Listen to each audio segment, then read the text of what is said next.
Pregame.com.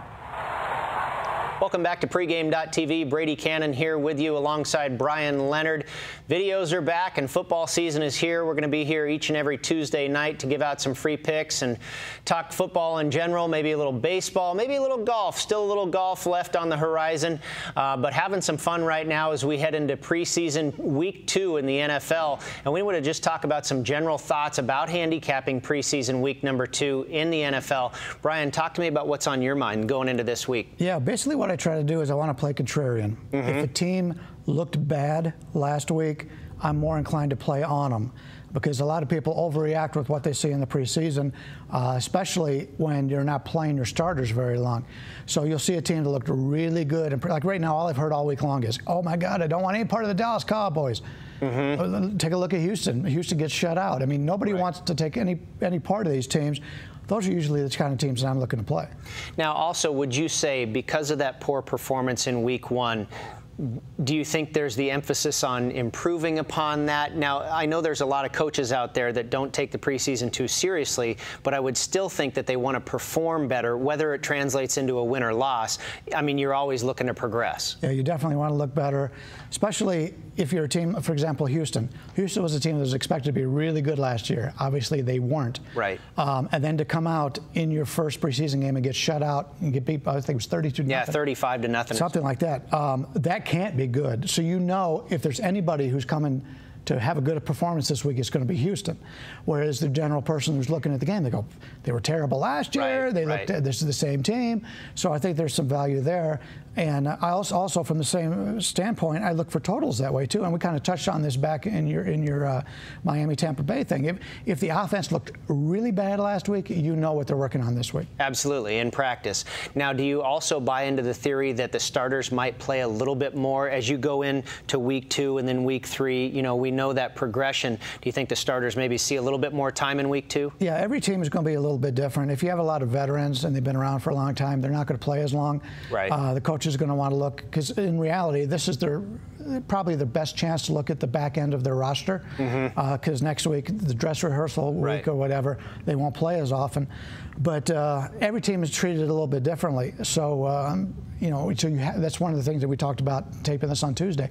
That's one of the things that you're going to run into is you're not really going to know at this time how long people are going to play. So you want to be able to read up on that as your week goes on.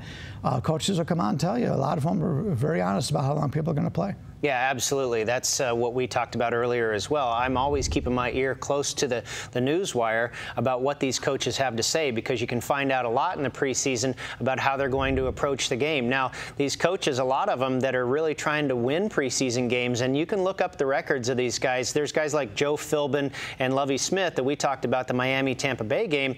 They're not real invested in the preseason. Other coaches like Pete Carroll, Jim Harbaugh, they are more focused on winning, and Pete Carroll and Jim Harbaugh, for instance, are both coming off of a loss. They return in week 2 to go home, and you would think there might be a little emphasis on a win. Yeah, definitely. And you have a team like Atlanta who usually does not play very well in the preseason. They don't go for wins, and they got the win last week. So you have to take a look at that and say, okay, have they changed their stripes, so to say, or they just happen to have a game they're happy to have got the win, and now they go back to what they've normally done. But one of the things I want to look at is when teams put in different schemes, and a lot of this happens when you've got a new coaching change, obviously.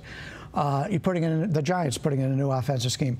Did the scheme work? And if the scheme has not been working, I think they're going to play their starters a little bit longer to get used to that scheme. More reps. So keep in mind, if somebody is changing their offensive or defensive scheme, if they didn't look good last week, I would expect the starters to play a little bit longer this week. Now, we talked about teams that lost in week 1 looking to improve, of course, in week 2, and maybe you can kind of, you know, figure on them. That's the side you're going to go with on your wager. Teams that won in week 1, do you kind of do the opposite there where, hey, you know, that was a really good exhibition, that was a good practice, whatever you want to call it. So let's go back to work this week and we'll just go through some motions here, and maybe they lose a little bit of interest in game 2 because they got the win, they're feeling good about themselves. Yeah, I think you have to go back and take a look at the track record of the coaches as to what they do. But yeah, you know, even though it's an exhibition game, preseason game, every player who puts on the pads wants to win. Absolutely. They're competitive professional athletes. Yeah. So if you've got not only do you have a win, but you have a win that you look really good. Like say, I believe San Diego last week, one very healthy. I would tend to go against a team like that this week unless there's something telling me that I should just lay off of the game. Well, right. You say look at the coaching record. Maybe this coach just, has an agenda this year, and he's going to, we're going to, like Chip Kelly seems to be that way with the Philadelphia Eagles. We're going to go out and we're not, laying down for anybody. We're going to nail game 1, and we're going to go all the way through game 4, and we're going to roll right into the season with momentum. That can be a theory as well. Yeah, definitely. You take a look at a game last week, Denver and Seattle. Who had the reason to play well in that game? Sure. Seattle, a lot of guys didn't even play. San Francisco the same way, didn't play a lot of their guys. Didn't really have a lot of interest in it. Well, now, when next week's the rehearsal game, these guys that didn't play last week are going to have to get some added snaps this week. So, obviously, you want to read, get the latest information, but I would think they would be looking to play more. Well, they talk about getting in game shape, too. Yes. And you can't just sit on the sidelines for all 4 weeks of the preseason. You got to get some legs under you and, hit a few people and get in game shape, like they say. Yeah, you definitely do.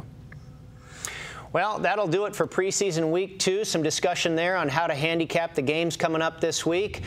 We will be back again next Tuesday to take a look at some preseason week 3. And then also Bryan will probably have a college game for you. And who knows what else we'll have on tap. Again, we're the B team, Bryan, Leonard, and Brady Kannon. We'll see you next Tuesday. It's pregame.tv.